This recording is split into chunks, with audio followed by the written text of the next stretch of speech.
Good afternoon, everyone. Thank you for joining us for this information session on the 2021 One Act Play competition for TAPS. My name is John Skees. I am the Director of Media for TAPS.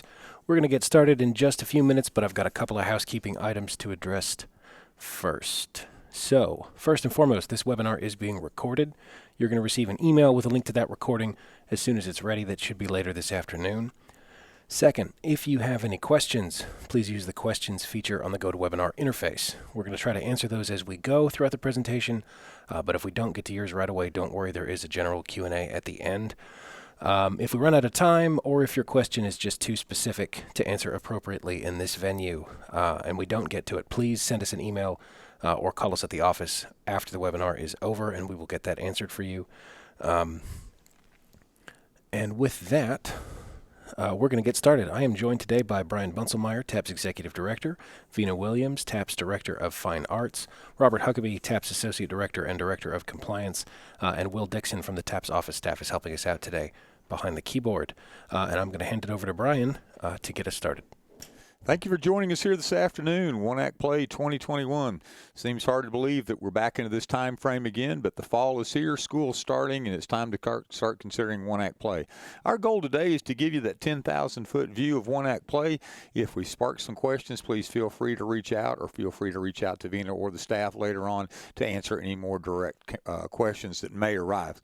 We're going to jump out. New year, new opportunities. That's our desire for this year. That's our slogan, New Year and New Opportunities. Some of you participated last year. Some of you were unable to do so due to COVID. I'd love to tell you that that's problem's gone. Seems like it's rearing its head again as we go back into the fall, whether to wear a mask, not wear a mask, etc., maybe dictating some things at your school and into your performances. We'll talk about COVID much later in the presentation. Right now, our plans in the work are to be in person. Our goal is to have in-person district competition followed by an in-person championship. Looking to go back to the Callow Theater and those great people down there in Playhouse 2020. We will have a virtual option. Would that option be necessary for our schools and or for the entire state as we get closer? So we have the in-person is our desire. We'll have a virtual option standing by to back up whatever we need. And then our contingency plans, as always, if there's a hotbed, we'll have a different site, a different location. We're working with multiple sources in multiple locations at the present time. So just like you're busy planning your season, we're planning ours as well. We're glad to be back. One Act Play 2021 is on the horizon. Vina, as we get there, let's talk about the calendar real quick. Hi, welcome everyone. Thanks for joining us today. Our important dates for the calendar this year, the first one is September 1st. Your administration, sometimes it's the athletic director, needs to be noting on the participation form your intent to participate in One Act Play. That is due September 1st, although many schools have already been submitting those. Also, coming up September 1st is the script review request form. I'll talk about that in a minute. And then also the script admin approval submission form, which is due September 15th. We'll have different entry deadlines for district and state, and the event dates for district are determined by your district, and the state dates are on the calendar. So taps.biz, click calendar, and you will see those state dates listed in November.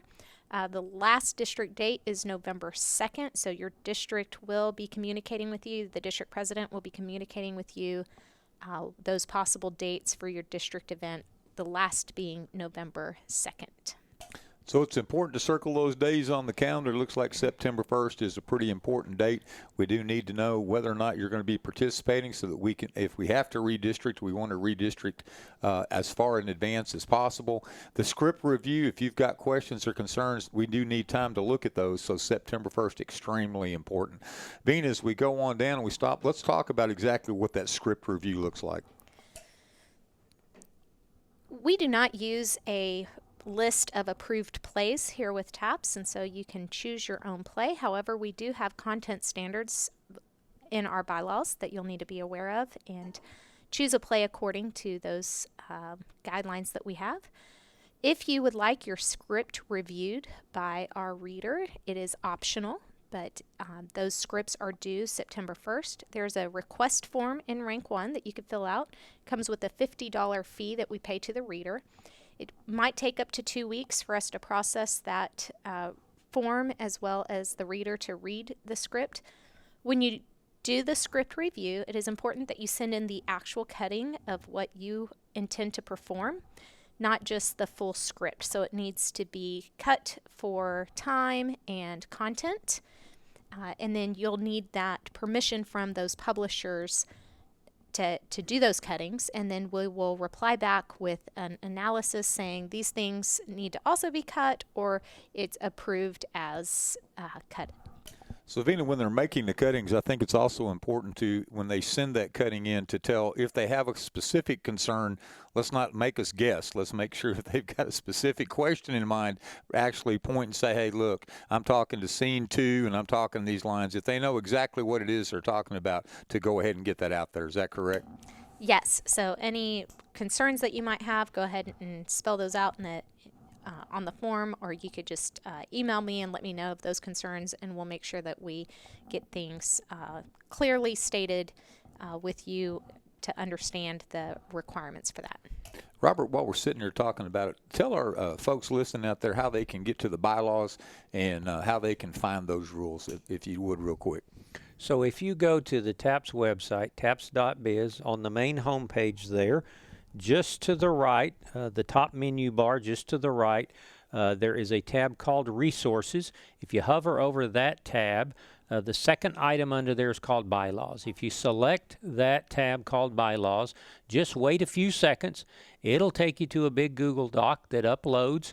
Give it a second to upload. The first thing you'll see is the Constitution. Then on the left, there'll be an outline over there, table of contents, and scroll on down to the 200s. When you get to the 200s, that's where our fine arts bylaws are found.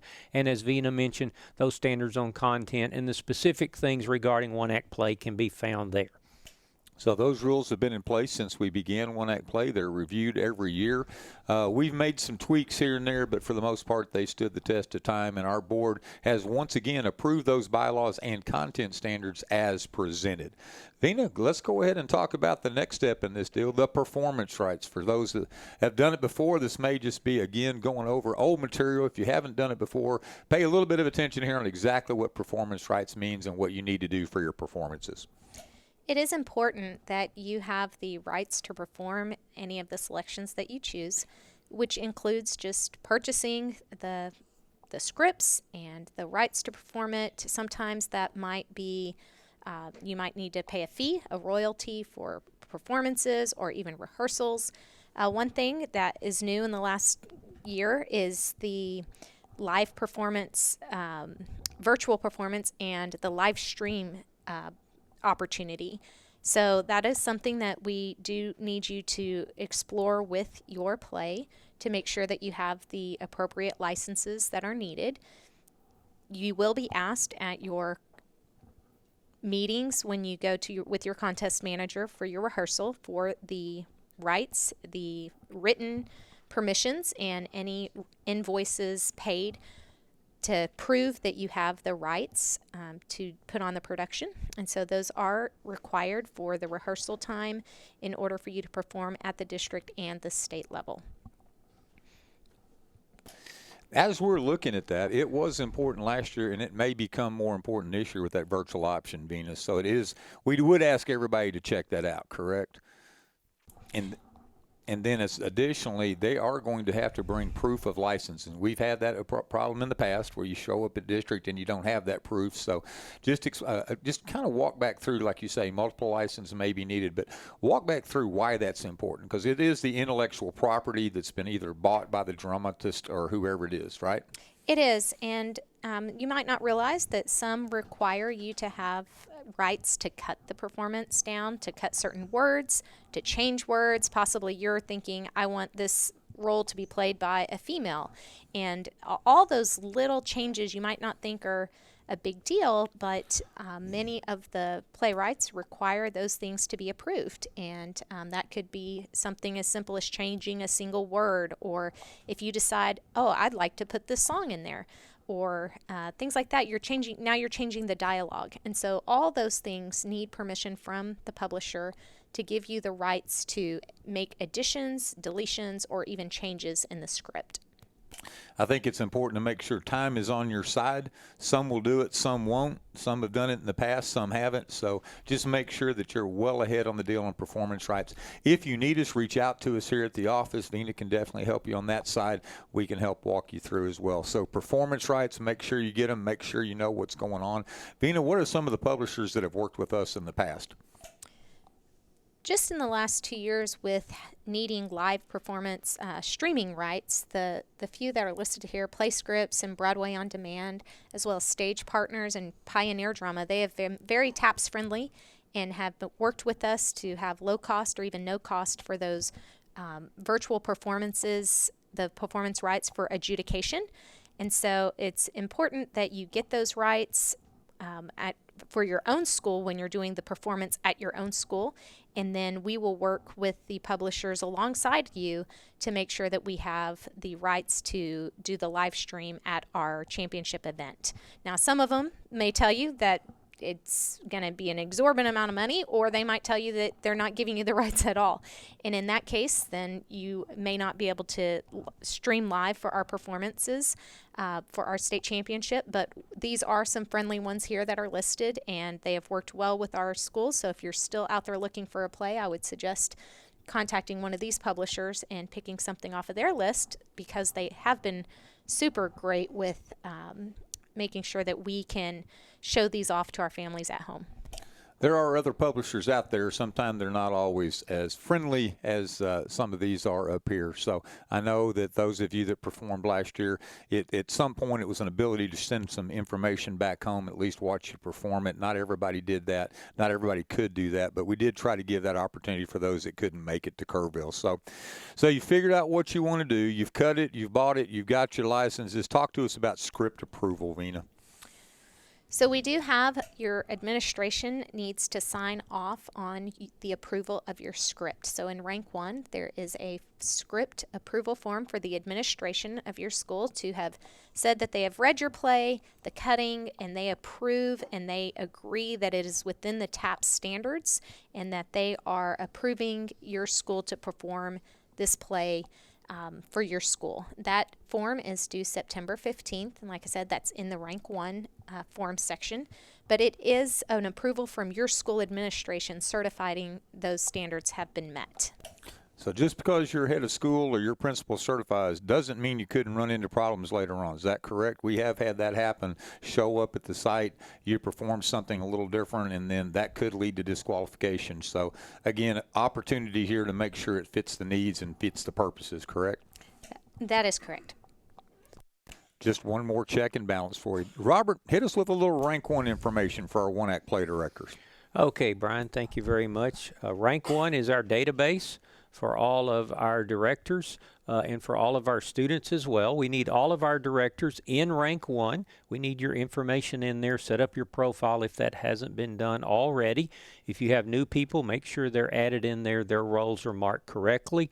One of the main reasons we need to know you're out there, we need to know you're compliant and go through that process, but also more importantly, all of our communication from the TAPS office, we pull those emails, we pull that information from what is in the Rank 1 database. So if we're sending information out to all our one-act play directors, if we're sending notices, updates, anything regarding the competition, that's the pull we use. So if you're not receiving those, that means you're probably not in there or something's going on. Reach out to our office. We can help you with that. If it is a rank 1 issue, our office can help direct you to the right people to do that. But we do need that information in there. We do need all those roles marked correctly. As we move on to our coaches in the athletic world and our directors and sponsors in the fine arts world, you need to be compliant in rank 1 on an annual basis. You need to be in there and listed correctly with your roles. That's the head director, assistant program director, anybody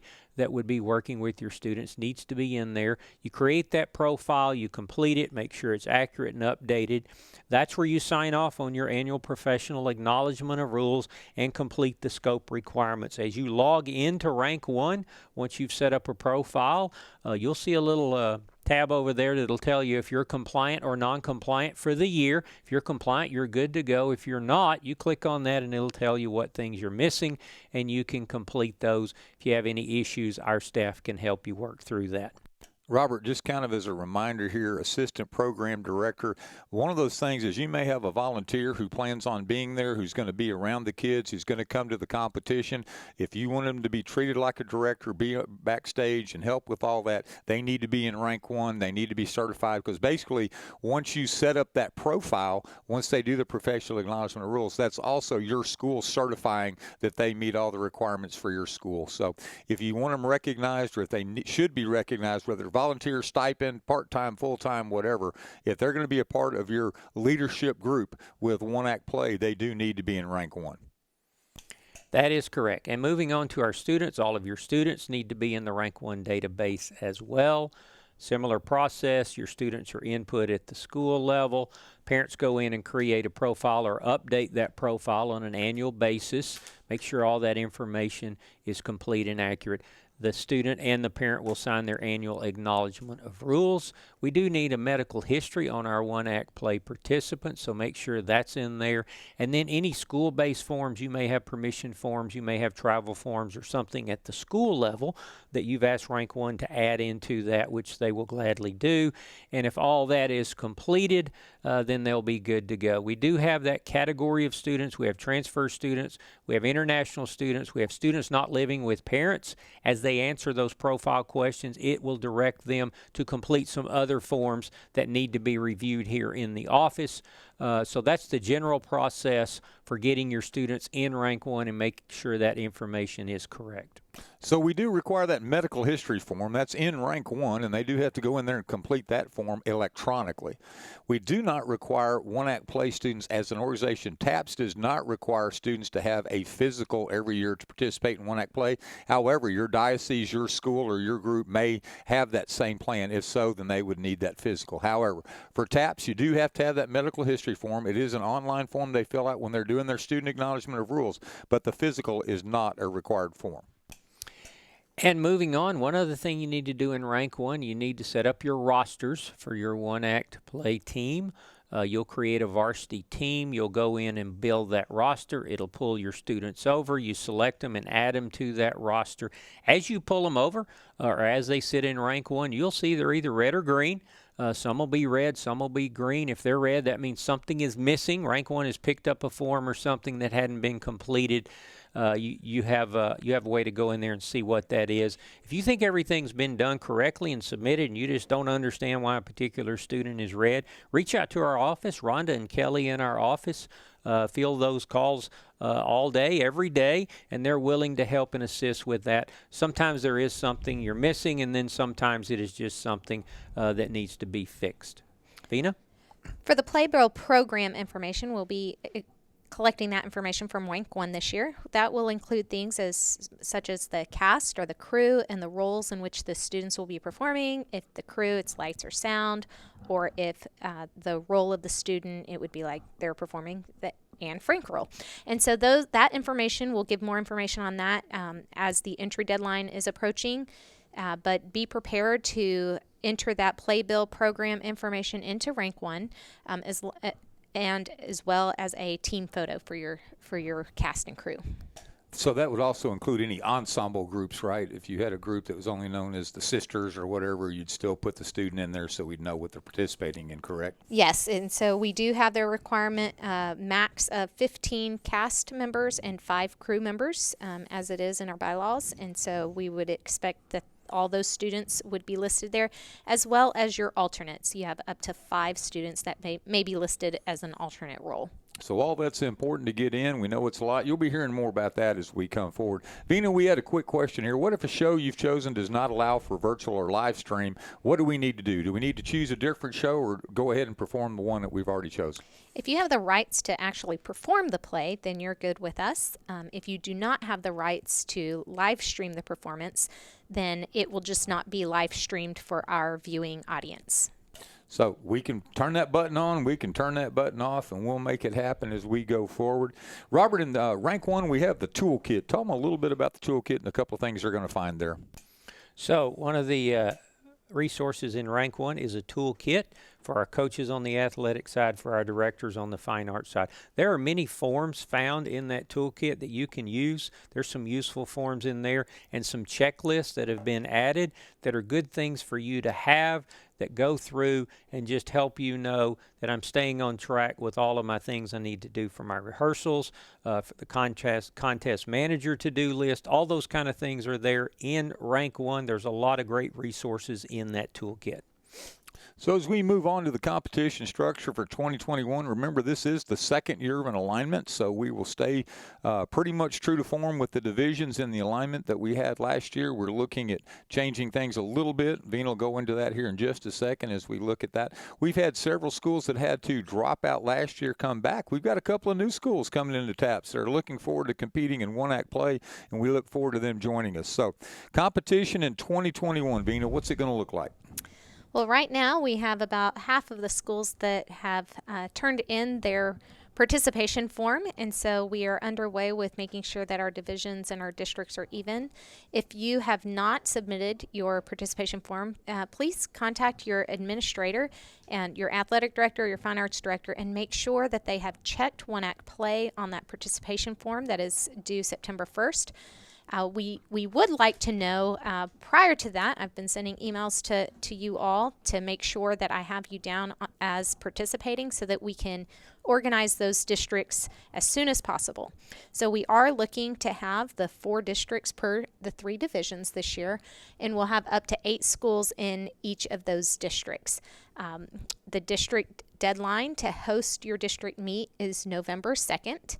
Your district president will be contacting you in the coming weeks once we have those districts finalized. You will be able to get in contact with your district president and those in your district to determine your location of your event, as well as the date and your contest manager and information like that. And so all those district details are determined per district based on the needs of your district. We will find a judge for you to come out to the district meet and to adjudicate, as well as give the oral critique. The top 2 schools in each district will advance to the divisional state meet. This year we do have 3 divisions planned at our state event with 8 schools per division. Those state dates are already on the calendar. We do have a panel of judges that will come out to Kerrville and judge you, as well as give an oral critique on that. For those of you who are asking about the dates for district versus the dates for state, state dates are already on the TAPS.biz calendar on the website. And like I said, the district dates are determined by your individual district. So I think it's very important if you're a district host, be reaching out. They'll be reaching out shortly to find out who, when, where, and why you plan on coming. Make sure that you get your districts aligned to the best possible. Vina, we've had this situation in the past, and I just want to briefly touch on it here. So if I put one-act play on my participation form, TAPS aligns me into a district, and then I make plans to go to district, how does it affect things if I then cannot attend, or if something happens and I'm not able to compete at the district? Do I still owe those fees, or how does that work out? You will have to owe those fees. It is very difficult for a district to plan the district meet and rent facilities and hire staff and people to run the event. And then if a school drops out, then that district is stuck with those fees. And so any of those district fees that you incur during the planning stages still need to be paid for. So we understand things that can happen, but at the same time, if you're unable to compete, there's still a cost, and the other schools should not have to bear that cost alone. So just as a reminder, make sure that you're very communicative with your district about what may be. So again, we're going to look for 3 divisions and 4 districts per, 2 advancing to state, and we look forward to that happening. Tell us about the awards just briefly, Vina. At the district level, all the performances will be ranked. The top 3 schools will receive a plaque. The judge also picks cast and crew awards. We do give an award for Best Actor and Best Actress, as well as All-Star Cast and Crew and Honorable Mention Cast awards. At state, we do the same thing with the All-Star Cast and Crew, Best Actor, Best Actress, and the top 4 schools will receive a plaque at the state level. So last year was a little different. We had to do the awards virtually, but our plan is this year, after the second day of performance, to go back to doing live awards presentations. Is that correct, Vina? That is correct.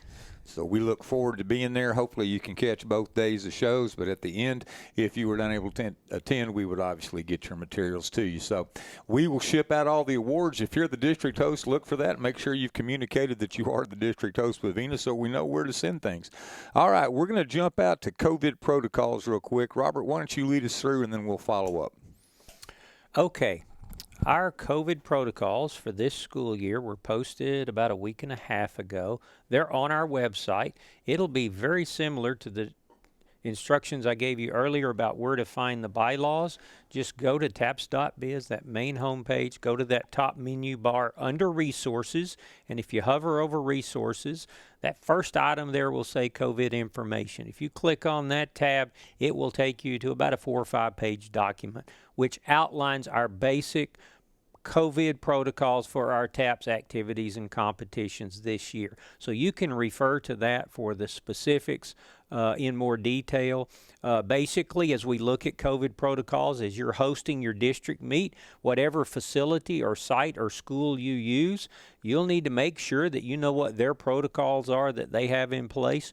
Just like with all of our sporting venues and other events, if you're using somebody else's facility, we need to honor their protocols.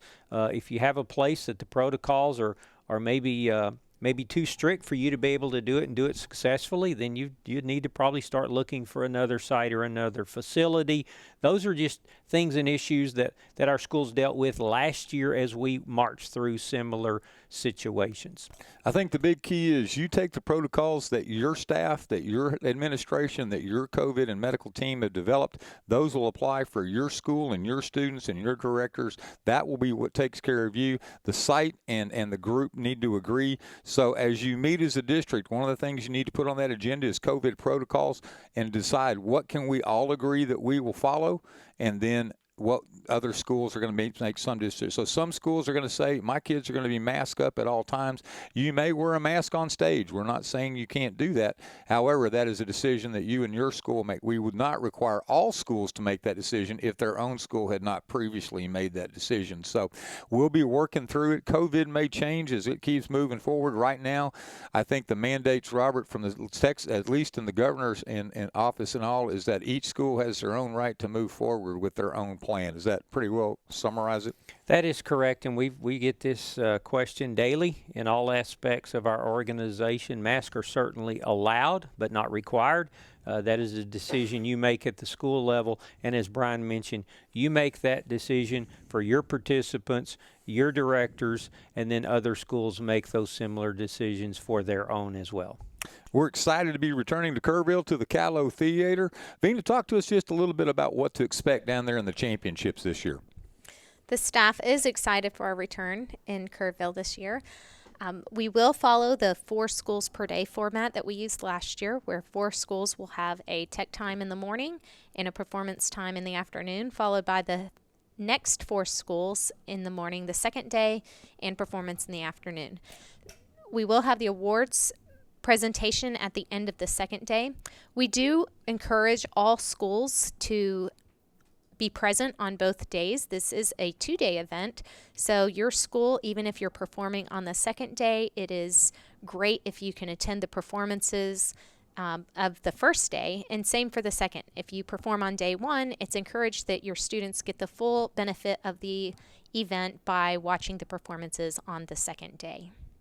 We've dealt with the Callow Theater now for many years, Dean, and I think they helped us develop this plan. It gives us some flexibility, definitely in the COVID realm. It definitely gave us flexibility last year with our judges. So this format's where we're going to head back again this year. I think the Callow Theater, Playhouse 2000, they're really excited about that aspect of it as well. Tell me just a little bit about where the critiques are going to happen and how you see that happening this year with this 4-and-4 format. So after your performance, after your school has struck the stage, you will come to the front of the theater, and the judge will come down and do an oral critique for your school right then.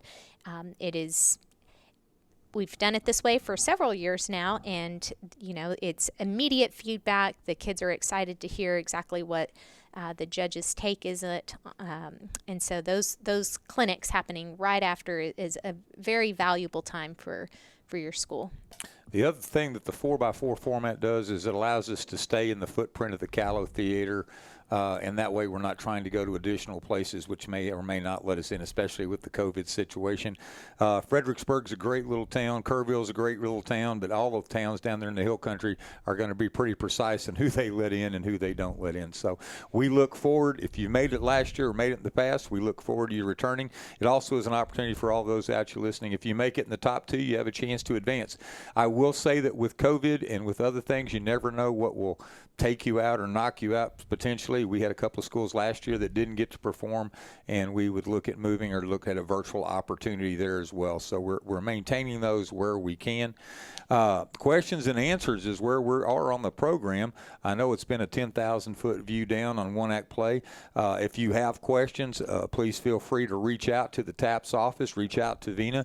The email, info@taps.biz, info@taps.biz. Give us a call, 254-947-9268. Please feel free to reach out. Vina, your closing thoughts on One Act Play 2021. Like I said, we are excited to have you all performing live. There is a skeleton already for the state event on the website. So if you want to take a look at that or possibly even follow that schedule for your districts, that is available and already posted on the website. We do look forward to seeing your performances and just can't wait to get your kids on stage. If you're on the fence, reach out to us. We'll see if we can't pull you on over into the TAPS pool of plays. We do look forward to having you at the district and at the state level. John, I don't see any more questions. You check it one more time and then take us on out of here. All right, that looks like that's it for questions. Thank you, Brian. Thank you, Vina. Thank you, Robert and Will. And thank you, folks, for being with us here this afternoon. Like I said, this recording will be made available later this afternoon. You will get an email with a link to that recording. It's the same email address you used to register for today's webinar. It's also going to be available on our YouTube page. That's youtube.com/tapsbiz. And again, if you have any other questions, please reach out to the office, send us an email, or give us a call. And you folks, enjoy the rest of your day.